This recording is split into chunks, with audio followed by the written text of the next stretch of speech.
I am here today with Sharon Grassi and Ann Atkinson and Bree Shields, all Elizabeth Dole Foundation Caregiver Fellows here in the state of Arizona.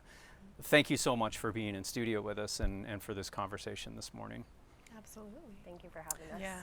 Well, we are certainly here at Veterans AZ to shine a light on veterans issues and programs and services, and that's why this conversation is going to be so valuable to our viewers and to our listeners. Can each of you tell us a little more about the veteran in your life, starting with you, Sharon? My veteran is my son, so I'm considered a parent caregiver, and my son was a post 9/11 Army combat medic who served with 1st Armored and 25th ID over the course of 9 years. He had 2 tours in Iraq and 1 in Afghanistan, and now has multiple injuries that accumulated over the course of his deployments and time in the military. Multiple concussions. They go up like a hero and they come down, but we're, real bodies. So he has a lot of spine damage and hearing and, quite a few injuries. So we are happy to be helping out with him. Well, that's great, and we certainly thank him for his service. Thank you. Ann, how about the veteran in your life? I care for my husband. He's also post 9/11. He served in the Marine Corps. He joined the military after the attacks on September 11th. He didn't want his kids to grow up in that kind of world. So he was deployed to Iraq, and he sustained illnesses and injuries, and it's like she said, they're human. They come back down and things settle in, but that's where we're at. We have our kids And recently moved to Arizona. We did. We love it here. Wonderful. Well, we're We'll happy stay forever. We're happy to have you here. And Bree, tell us about your veteran. Yes, so I care for my husband. He is also post 9/11, enlisted in the Army as a Cav Scout and deployed to Afghanistan in 2013.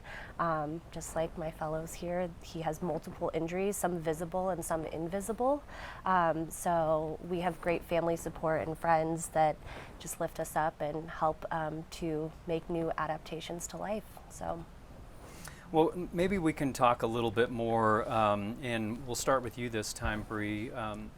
What is a typical day or week like for a caregiver, or is there any such thing as a typical day? Right, it's more of the latter. I will say it ebbs and flows. Some weeks we are in multiple appointments, whether that is through the VA, externally, and then other weeks, it's a little bit more calm. And I think it also depends on the time of year too, whether there are certain death anniversaries or certain holidays that are triggering can kind of change the care that I'm giving for him. So we've gotten really good at swerving and at adapting every week to see what's needed, and really each day to see how injuries are kind of presenting themselves and what's needed for that day. So typical day is untypical.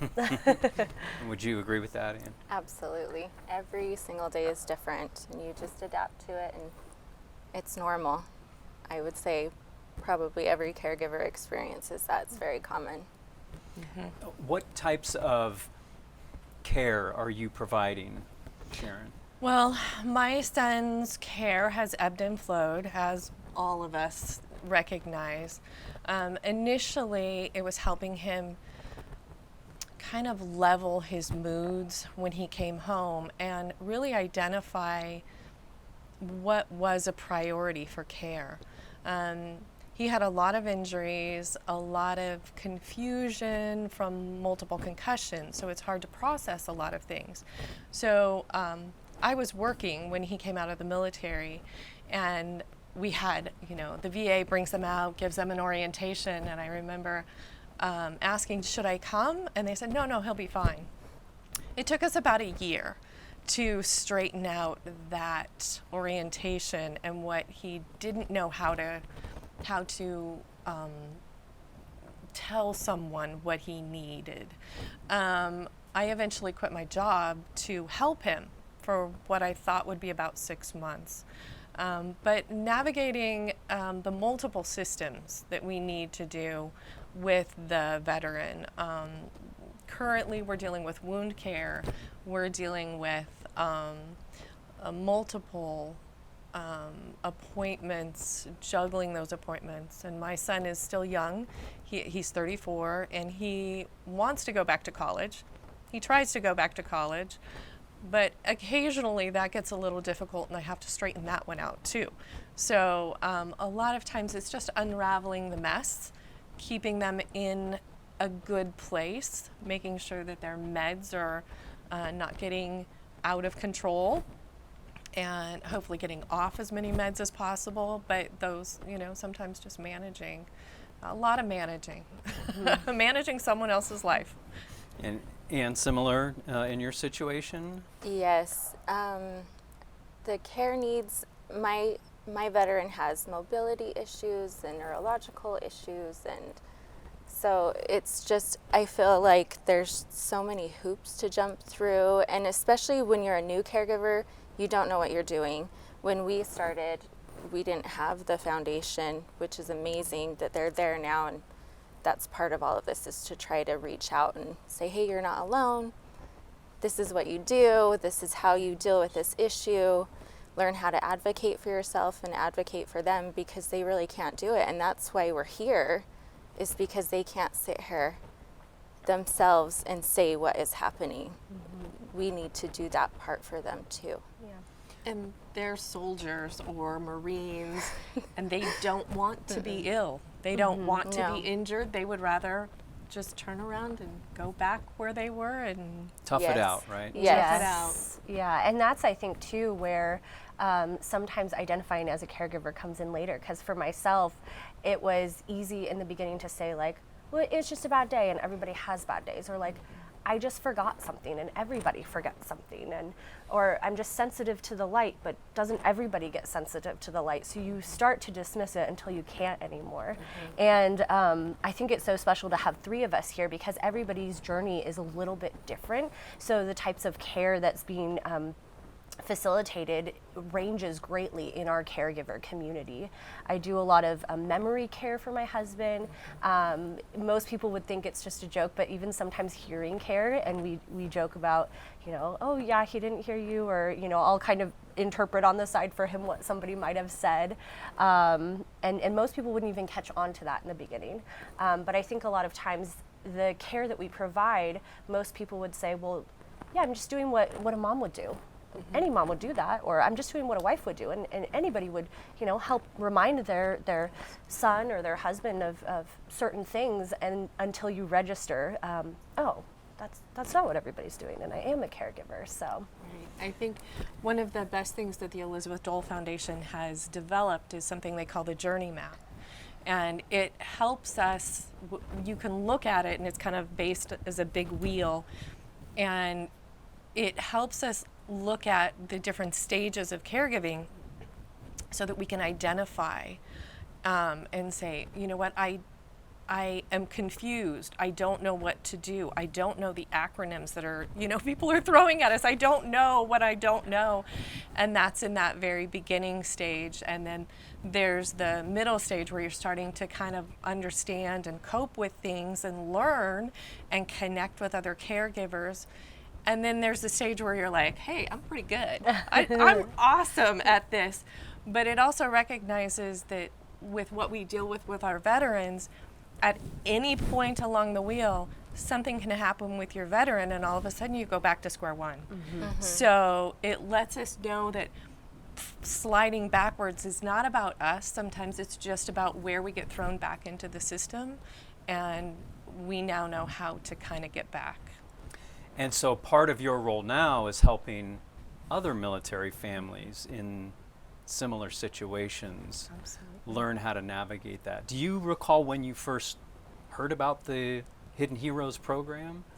I was on a trip with a group of writers, And as a military caregiver, most of the people on the trip were spouses, and I was invited to it. It was a project for people who were connected to wounded veterans.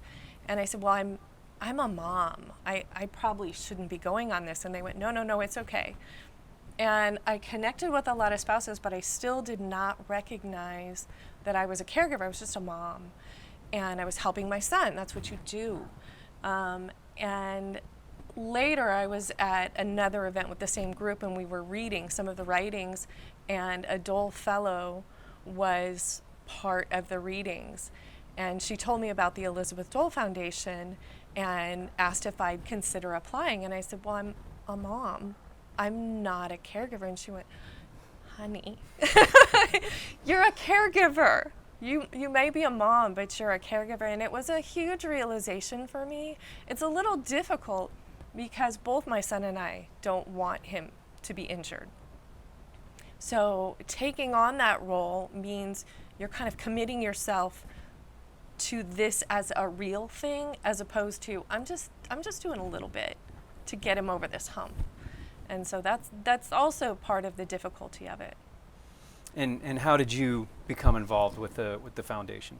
The caregiver support program at the VA where we lived before shared some of their information, and same thing, I didn't know I was a caregiver because, especially at our age, we think of maybe someone who's hired or taking care of an elderly person, not my husband. I think I still almost don't identify with the word caregiver. I wish there was a better word for it because it feels odd to me. And it took me 4 years to realize I was even a caregiver. And it was the caregiver support program that said, no, you are. It's like they're shaking you. And that's is probably the most important part of what we do, is help people say, oh, I do that. Yesterday I met a caregiver. She did know she was a caregiver, but she thought she was the only one. And I was like, honey, there's 5.5 million of us in our country. You are not alone. And she was sharing how she doesn't have anyone to talk to about this stuff. I didn't.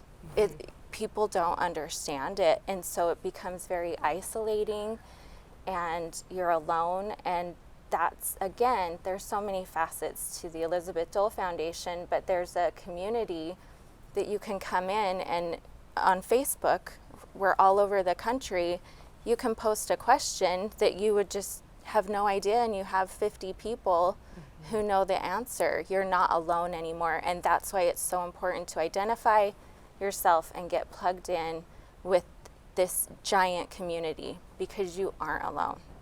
And Bree, would you say that's the biggest value behind the foundation, is the connections? Yes. So people will ask me a lot, like, what has helped your husband the most? And I think that people are looking for an answer, like a certain type of therapy. And I always say it's people. It is people, for myself and my husband, that have just been able to say, tell me more, or like, let me know your story, or let me be curious about who you are, or nothing's changed. You may be injured, or you may be a caregiver, and nothing has changed, and we're still here for the journey of who you are.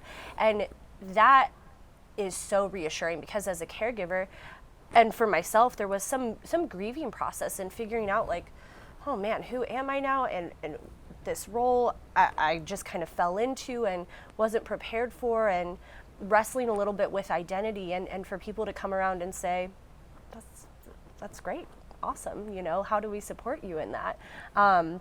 Our online community is fantastic. When you join the Hidden Heroes through the website, you get directed to join this peer support community. We have thousands of members, like Anne said, that will, in the drop of a hat, whether it is looking for a resource or just even sharing, hey, I'm having this kind of a day, and how is there any advice for that?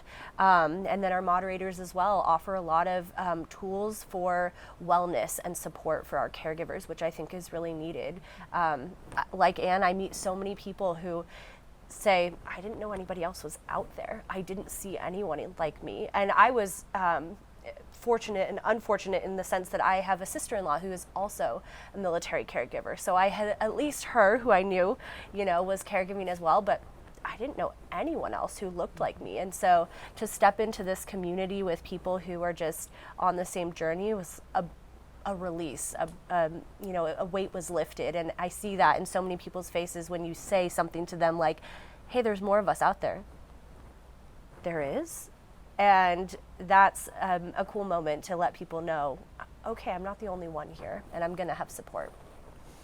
I talked to a couple of veterans a few episodes ago who are active in the PTSD Foundation. And they advised that probably the most challenging step for a veteran in that situation is just that first call. Would you say that it might be a similarly challenging situation for situations like all of yours to step out for help is almost like admitting that your life and your veteran's life is probably going to be different than you had imagined it would be? Yes. Is that the most challenging part, you think? Yes, absolutely. It's really difficult, that first step. And I think even each step that we do something that's a little different. We have our lives built, and especially me, I'm old. So, I was kind of stable in my life where I was going, and all of a sudden, the majority of the people that I connect with are now military spouses and military siblings and, these group of people that are caring for their veterans. And it is difficult to make that first step, make those connections. But as Bree was saying, when you do that, there's a difference between speaking to someone that has this blank stare when you're talking about things that you're dealing with on a day-to-day and it feels very uncomfortable, and then talking to each other and they're doing exactly what they're doing right now, where they're nodding and going, oh yeah, I completely understand.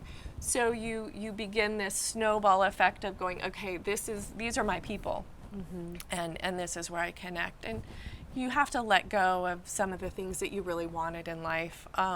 Not everything. You learn to rebuild. I love my life now. It's not what I expected, but I'm absolutely happy to be in the circles that I'm in.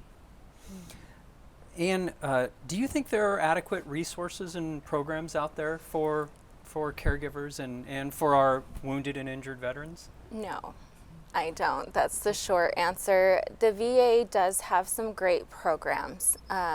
What they have is amazing. We need more. We need better access to those programs.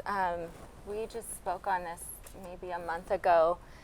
A lot of community caregiver programs, meaning civilian side, assume that the VA takes care of everything for our veterans and for us as caregivers, and it's just not true.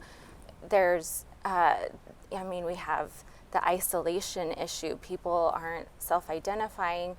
We could go on and on about the devastation to our careers is just, it's blown. So what are we supposed to do? And there's this program at the VA that we may or may not continue to qualify for. So like my veteran requires 24/7 around-the-clock care. How am I supposed to go get a job? And I'd love to work. I miss it. That's Sharon was talking about getting derailed. We miss those things, and so does my husband. He wants to go back to work too. It's just not an option, and so we need classes, we need training, we need validation, even just in our own community, to have somebody nodding their head and understanding, because people don't get it, and that's okay. And when we first start out, we don't know what we're doing at all, and we need. I think it's important. The biggest thing for the community is to recognize what a caregiver is, so they can say, hey, you are a caregiver. That's what you're doing. Here's these resources. And that's why events that we're doing coming up and things like that, and having the community there so they can recognize it and help each other and support each other. So yeah, we definitely need more. Yeah, and I think too, just what I tend to share with people and try to help people in the community do is, for the veteran resources that are out there, I'm not looking to reinvent the wheel. I just want to expand on what you're already doing, because what I've seen personally with veterans, a variety of veterans, is kind of this cycle of a veteran accesses a resource and then enters back into the family, but the family's not resourced. And so they kind of fall into maybe some old habits, or healing hasn't happened as a whole. And then they kind of go back to square one. Whereas if we can get the family and the veteran in the beginning, the resource actually goes a lot further, and maybe even the return to resource decreases or is maximized in its effort. And so if we can expand that to also reach families, I think greater healing can happen for the veteran. I was just going to say, I think that family transition is the thing that the greater community doesn't recognize, and sometimes we don't recognize too. We talk about the military the veteran transitioning out of the military, but that wounded veteran that transitions into a family that hasn't transitioned. Yeah. We don't know what we're doing. And the community can help us. Yeah. I know I've had neighbors that have noticed that we're having a bad week, and they've taken their lawnmower and come over into my yard, or pulled trash out for us, or done something. So you, at any level, a corporate level or just your neighbor, you have, most people have caregivers in their community. Just recognize that and say, hey, if you're having a bad week, let me know. Yeah. And I say too, like, one of the easiest things that people can do is resharing a resource. A lot of people are on social media, they see a resource, they may think, I'm not a caregiver, I don't have a veteran in my life, not for me. But the share button is so important, because you don't know who that is going to reach. There have been so many resources that I've come across where I didn't even know the person who, like, it was a reshare of a reshare of a reshare, and now I'm accessing this resource that I would have never seen before. And so I think that that is one of the easiest ways that people can help caregivers, is simply, if they come across information that would benefit a veteran or a caregiver, just share it. Absolutely. And that's what you're all really doing now as caregiver fellows, correct? Can you talk a little bit more about your role as a fellow here in Arizona? As a fellow in Arizona, I think I started before these two did. I'm older, but that really has nothing to do with it, with the Dole Foundation. But I started in 2018. There had been a few fellows before me, but we were just starting to establish what do we do in the States. As I came in, I tried to really connect with other caregivers in our community, caregivers within the VA system, so that we could start sharing Arizona resources, getting together. We have an Arizona Facebook group, and we all talk about Facebook groups. Part of that is we're sharing and talking about someone else's medical condition, and we're not really sharing those medical conditions, but that's basically what we do, and you can't do that in an open forum. So it becomes this very isolating thing until you can be in a community where you can share that information. Now we do events. We're getting ready to do the Hidden Heroes 5K together. So we now have fellows that are working together, and that is a resource fair, and Bree's in charge of the resource fair portion of it, and Ann is doing a lot of the logistics, and I'm kind of helping coordinate all the little details. So that we can get together, and that's something that has blossomed out of our Scottsdale Hidden Heroes cities, which has been just a blessing to have our communities start to learn how to support us. Can we take a quick time out and? Somebody's phone keeps ringing. Yeah, That is can my I hear you? alarm. Remember, you're wired. You're wired. So Gold bag. gold bag. It is my alarm. I'm wired too. Gold bag. Feel free to just turn it off. I put it on silent. But the alarm's Yes. not silent. The alarm was not silent. Feel free to reach in. Our devices are in charge of us. Thank you. Resistance is futile. I thought, wow, that is a persistent caller. Here is a caregiver moment. That is for my husband's medication. Right? Well, do you need to make a call or do anything? No, I'm good. Let me just send him a quick text.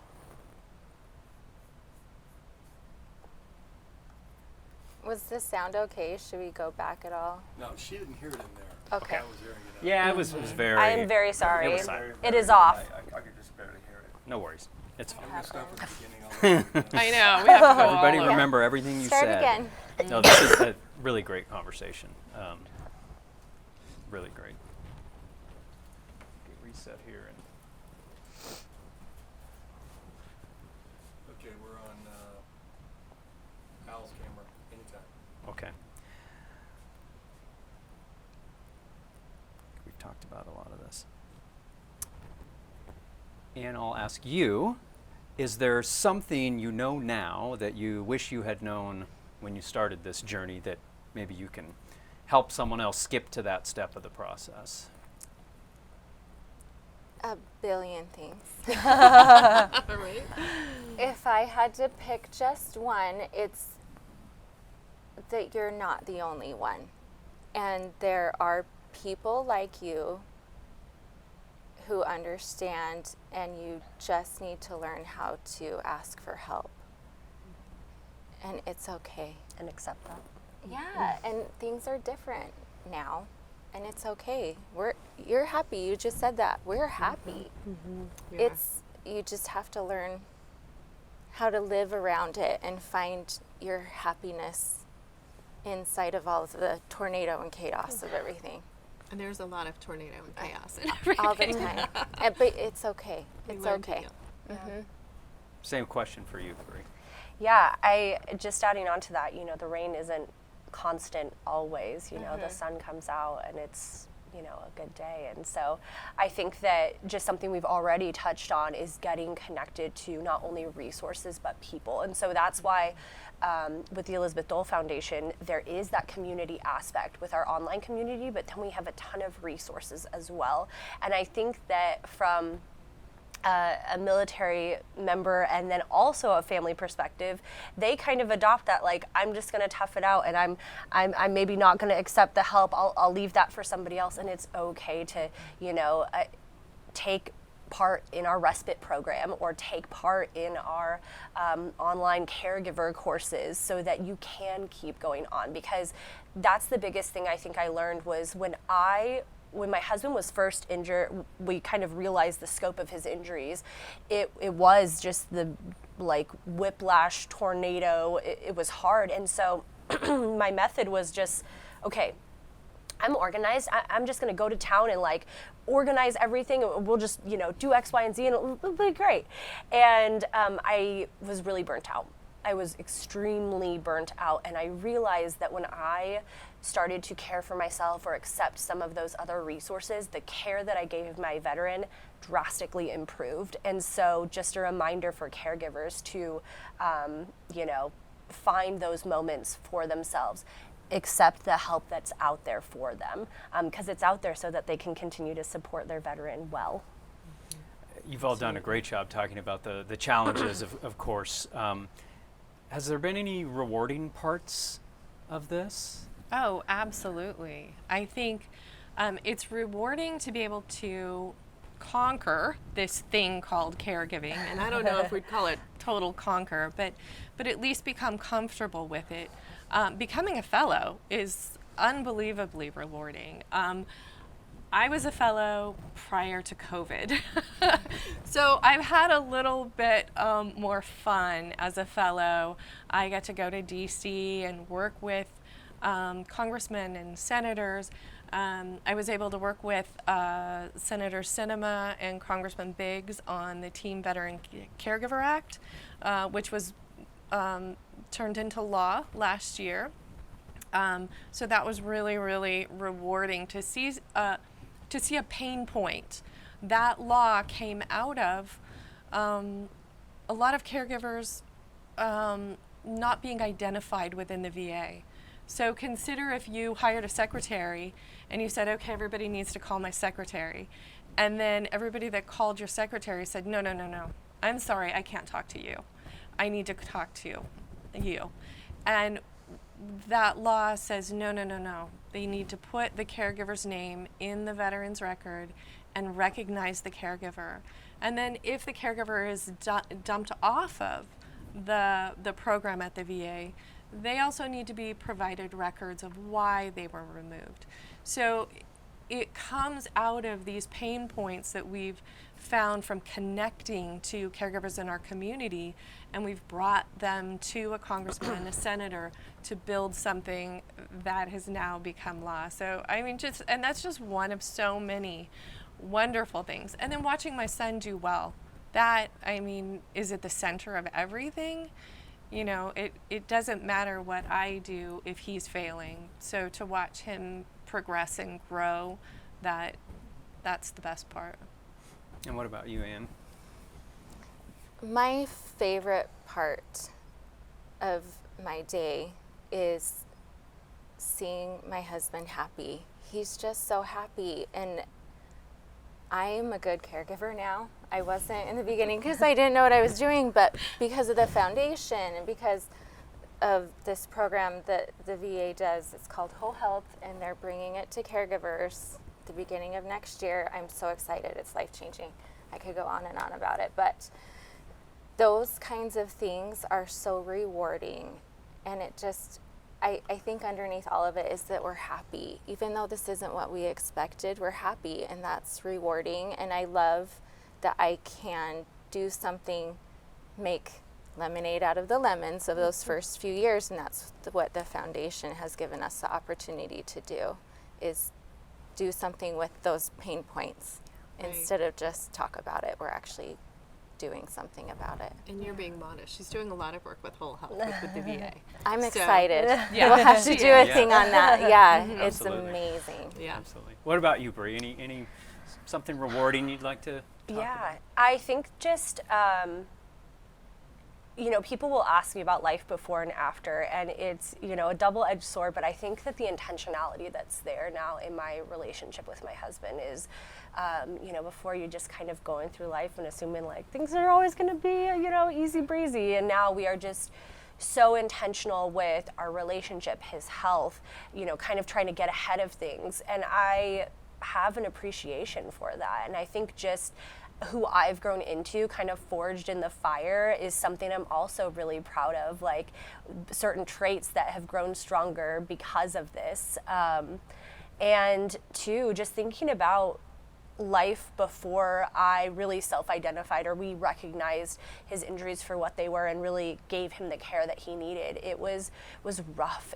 We were in a really rough season, and just to look at where he has come from, and now with me sharing my story, him being willing to share his story with other veterans and kind of, you know, have this acceptance for them when they're new on their journey is just, it's so cool to see this kind of full circle moment, so. Well, along the same lines, is there something you've maybe learned about yourself, or in your case about your husband, that surprises you now, or that you're particularly proud of? Yeah, so he is the most open-minded person when it comes to treatments. You know, I will, because I'm a big researcher, that's like a hobby of mine, so I'll say, I found this really unique treatment that, like, you know, is new, and what do you think about trying it? And he's like, let's go. So, whereas in the past he may have thought, oh, that's kind of weird, or that sounds not like something I'm into, he's been really open to just trying whatever he can to help heal his injuries. And I'm so proud of that fighting spirit. It never left, you know, it never left. And in fact, I think it's stronger. And I just am so amazed at his ability to get back up continuously, always get back up. And then I think for myself, just before I would say, yeah, you know, I'm pretty resilient, and now I'm like, oh, I'm a very gritty person. I am resilient. That is my superpower right there. And so don't necessarily love how it grew, but I'm glad it came through, so. And how about you, Ann? You made me emotional. I think with him, it's the same. He's a warrior. He approaches his situation that way too. I don't think he would say that about himself, but he is brave, and he gets up every day and does the absolute best that he can. And I just am so, I would complain all the time if it were me in that situation. He's happy, he's silly, he's teasing the kids, he's running around with the dogs when he can. Like, I'm so impressed with, I guess, tenacity just for wanting to be happy and choosing to be happy. For myself, I've learned to advocate. I used to have a hard time saying no to people, and now I'm like, why was that so hard for me? I say no all the time. But learning to advocate for myself, learning to advocate for my husband, and now with the fellowship, I get to advocate for other people in our situation. And I can't believe that we get to do something so cool with this hard situation. And so important, too. You, Sharon, any? Insights. Well, again, I'm old. So when I came into this role, I'm a technical person. I'm not a nurturer. And I recognize that. I come from a family of medical people that are nurturers. So I chose not to be a nurturer. And I now call myself a closet nurturer. I am coming out of the closet with these nurturing skills that I didn't realize I had or wanted. And, we're growing. My son is learning to accept my version of nurturing, and we're learning to be that different kind of family, because normally, as a parent, you want your children to become independent, and we're learning to grow into this non-nuclear family kind of thing where we become more friends / family / whatever. And it works, and we've learned how to be nurturing with each other, and I think that's a great thing that I could, pull out of some part of myself. And I think too, just with that, like redefining what society says is strong, or what society says is a caregiver, or what society says is a family. I think the caregiver community just flips that on its head and says, Absolutely. there is not a one path fits all for what a soldier should be, or what a caregiver should be, or what this type of injury should look like. And I think that we get the honor of kind of changing the script up a little bit when it comes to Absolutely. those kinds of things. Mm-hmm. Is there anything on the horizon, any particular initiatives or issues that you all are working on or looking to tackle in the near future? Well, right now we are all working to try to understand where we fit within the VA system. There have been a lot of changes with what's called the Mission Act, and with that came a lot of changes within the caregiver program of the Mission Act, and that we are all considered legacy caregivers, meaning we've been in the program. Our veterans have been part of the VA and needed a caregiver for, I'm at 6 years, and many of us have been doing this for quite a few years. And so I'm at that point where if we're not part of the program, which does have some stipend support so that we can stay home, then we are working with the foundation to try to help employers understand how to hire us. It's difficult. When I was working, and one of the reasons I quit working was because I was that person that was always standing in the hall talking on my phone to the VA, to a provider, to an administrator, to my son, and you get those looks from employers like, oh, you're in the hall talking on the phone again. Why are you doing that? It's like, well, I can't talk at my desk because I'm talking about medical issues. And so those kind of things are really something that we're focusing on. If we do have to work, we have to have this modified version of work, which work from home is great. Work at a varied type of employment is wonderful. working like normal, like we don't have this other life at home, is just not an option. And so that's something that I'm really grateful that the Dole Foundation is taking kind of the lead on. Just to add to that, we were talking about that yesterday, I think. In the workforce, they have to accommodate people's disabilities. As caregivers in the workforce, we need them to accommodate our veterans' disabilities. So just adding, Absolutely. that would be our ask if anybody's, If anybody wants please, to hire. if anybody, please. Another program that we're working on is called Campaign for Inclusive Care. The Elizabeth Dole Foundation partnered with the VA to create these training modules, and it sounds complicated, but it's not. There's 4 modules. They're short. You can break them up. If you're a nurse or a doctor, you can get 2 hours of continuing education credits for it. But it teaches you what a caregiver looks like, how to talk to them. Like, we've had situations where a provider's talking to our veteran, and we're just so used to helping.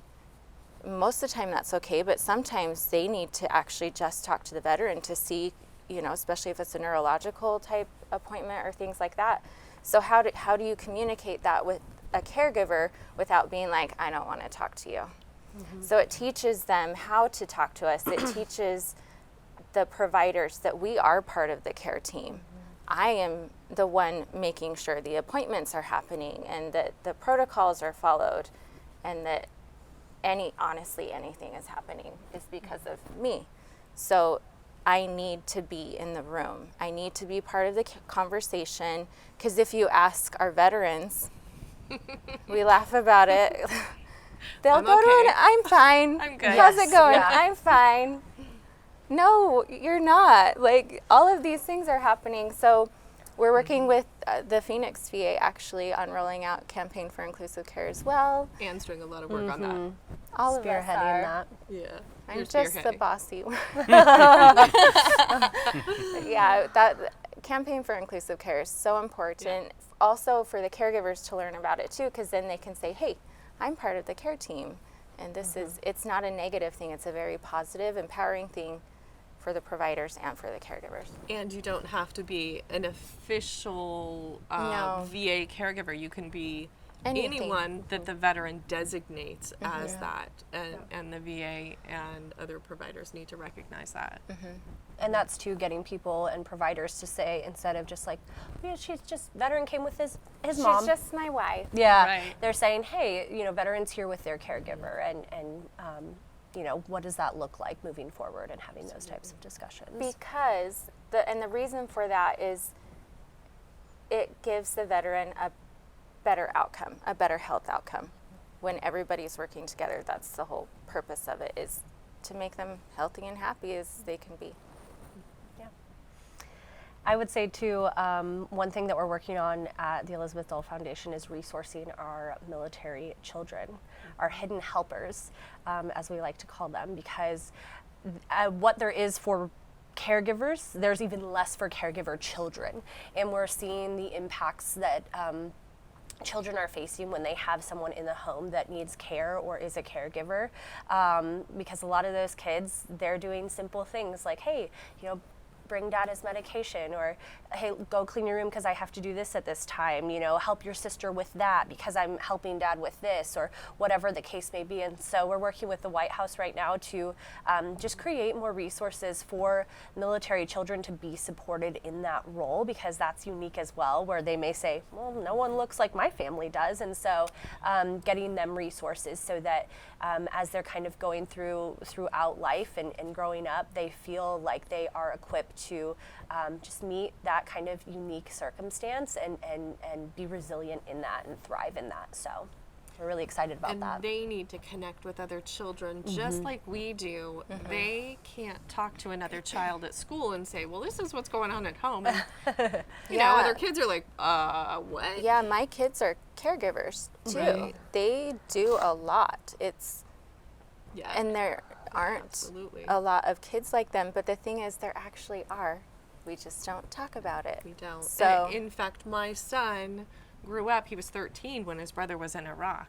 And it was very difficult for my children to watch their sibling be part of a war and be in situations that was very frightening for them. And now my youngest son is my secondary caregiver. So we can assign someone, so hey, I've got to be at a Dole Foundation event, or I have to leave town for a little while, and I call my son and I say, hey, guess what? You're coming to the house and staying for a couple of nights so that I can do what, take care of me or do something for me. Yeah. So those children that have experienced war through their connections to family have really, they need to be supported too, and they need to be able to talk to other children who understand.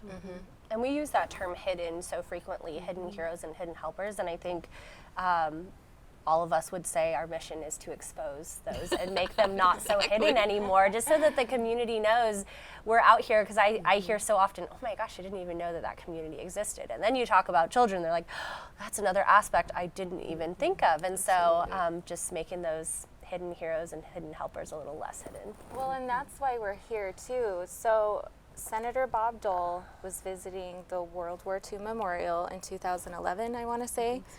And he had some health issues, was taken to Walter Reed, and he was admitted for 11 months. So Senator Elizabeth Dole, Senator Bob Dole got to know those families, and when you're in there, it gives me goosebumps. She's just the most amazing woman.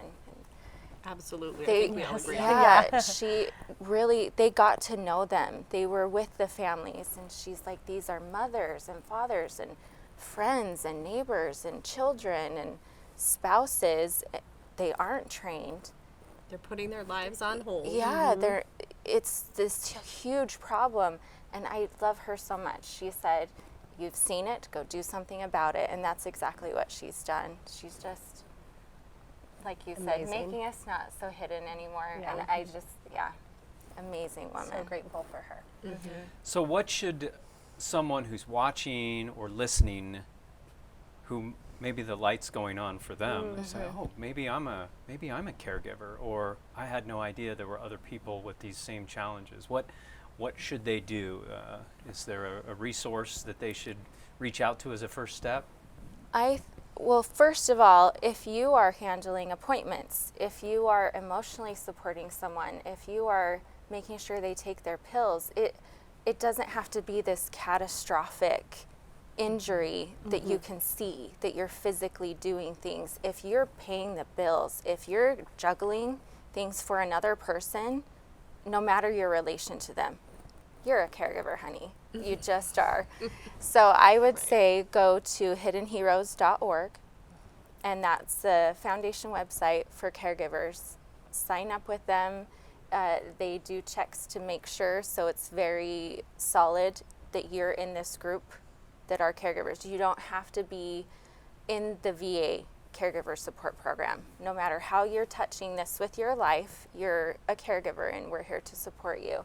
And then you get plugged in. I'm not a Facebook person, but I have it just for this. You get plugged into it's called the Hidden Heroes Caregiver Community, and that's where all those thousands of amazing people come together and really support each other. What are the other resources you think? Even on the website too, I would say the website is the main hub, because they have tons of resources that you can search by too on the website.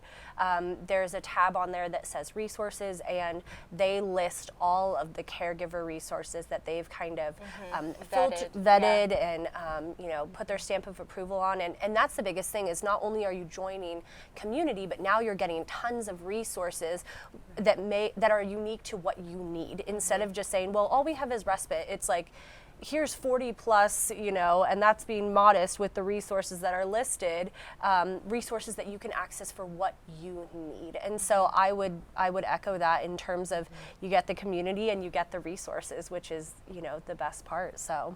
Right. And I think too, as all of us have somewhat recognized, we don't always recognize it in ourselves. So as a community member, or someone who is a manager, you're working with people and you recognize, hey, this person is constantly leaving work to take care of their veteran, Or my neighbor, I haven't seen them for a week and I know that their veteran lives with them. Reach out and say, hey, did you know that you're a caregiver?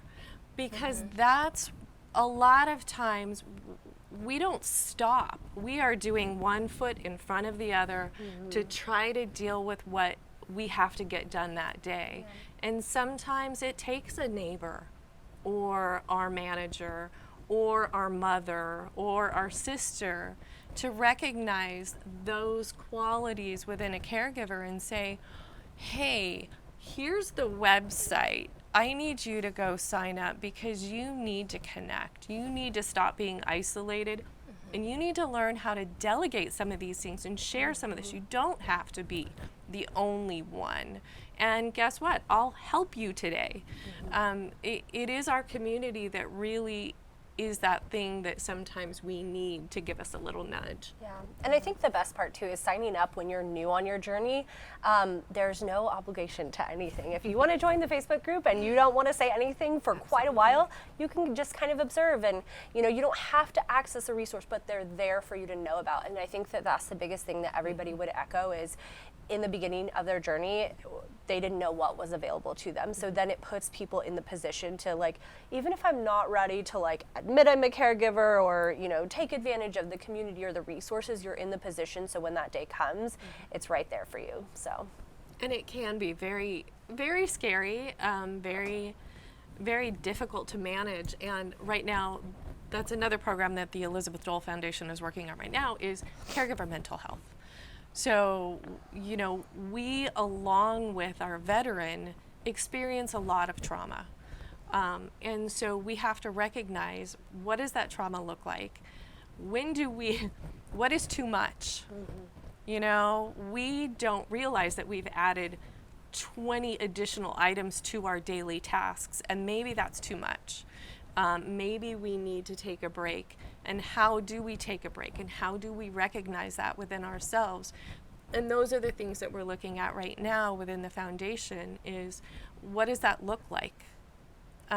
Because again, if we can see it in someone else, then we can apply it to our own lives and say, oh, I can fix that with just a little tweak here. So those are the things that are really important as we move forward. And that's actually what whole health does. It has you look at all of these things and you dig into it, and it's actually fun because you get to see what you're really good at it too. It's not just negative. And then the things that consistently aren't working, you break them down, you figure it out. So instead of just doing this putting out fires thing all the time, we're good. And when there's a consistent thing, now I know how to break it down and fix it instead of, I'll do it tomorrow. Right, and a lot of times the VA, we focus a lot on the veteran side. Yeah. And I think that thing of the Dole Foundation is trying to take the direction away, not that it detracts from the veteran, but reminds us that there's two people making this car go down the road. Yeah, it adds us. It adds us as opposed to just leaving us out. And I think that is the biggest thing that the Elizabeth Dole Foundation has done is said, hey, there's another person helping this veteran do well.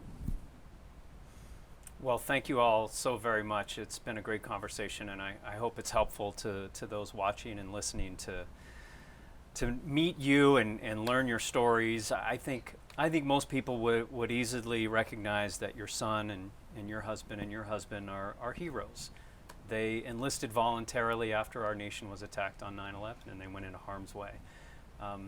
But you're the hidden heroes, and you're really clearly working on behalf of your veterans, and we're truly thankful, because it's easy to say thank you for your service, but it's much more challenging to put your life on hold and care for your veterans. So thank you so much, and thank you for sharing your stories and helping others in the same situation. I think it's the most important thing we can do to really help our veterans.